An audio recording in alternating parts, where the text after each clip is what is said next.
এই যে নরম তুলতুলে সফট যে পিঠাটা দেখতে পাচ্ছেন, এটার নাম আসলে ইডলি, যেটা ইন্ডিয়া এবং শ্রীলঙ্কার খুব বিখ্যাত একটা খাবার। আজকে আপনাদের সাথে খুব সহজে একটা রেসিপি শেয়ার করব, যেটা খেলে আপনার মন ভরে যাবে এবং এরপর থেকে খুব সহজে আপনি এটাই তৈরি করবেন, কারণ এটা তৈরি করা এতটাই সহজ।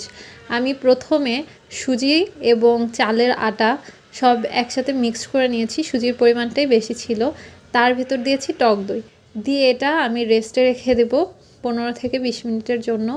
তারপর যখন এটা হয়ে যাবে 15-20 মিনিট পরে আমি এর ভিতর দিয়ে দিব লবণ আর বেকিং সোডা। পরিমাণ মতো লবণ দিয়ে আমি এটা ভালো করে নেড়েচেড়ে নিব। তারপর নিতে হবে একটা বাটি, এরকম ছোট একটা বাটিতে আমি 2 চামচ করে দিয়ে দিচ্ছি। এটা পরবর্তীতে ফুলে অনেক বড় হয়ে যাবে। এবার যতগুলো বাটিতে আপনি বানাবেন সবগুলো ব্যাটার একটা একটা করে রেডি করে নেবেন। আমি হালকা একটু তেল ব্রাশ করে নিয়েছি বাটির তলানিতে। স্টিলের বাটি হলে বেশি ভালো হয়। এবার আমি একটা প্যানে একটা স্ট্যান্ড বসিয়ে নিব, তাতে সামান্য কিছু পানি দিব, ভাপ যেন উঠে এজন্য। তারপর আমি প্লেট সাজিয়ে পানিটা যখন বলক চলে আসবে তখন আমি এই একটা একটা করে বাটিগুলো সব সাজিয়ে দেব। ঠিক 10 মিনিট পরে আমি চলে আসলাম।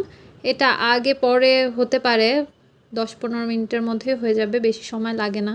এবং আমি চামচ দিয়ে সাইড দিয়ে এইভাবে আলগা করে নিচ্ছি, দেখুন কত সুন্দরভাবে উঠে আসছে, একদম সফট হয়েছে।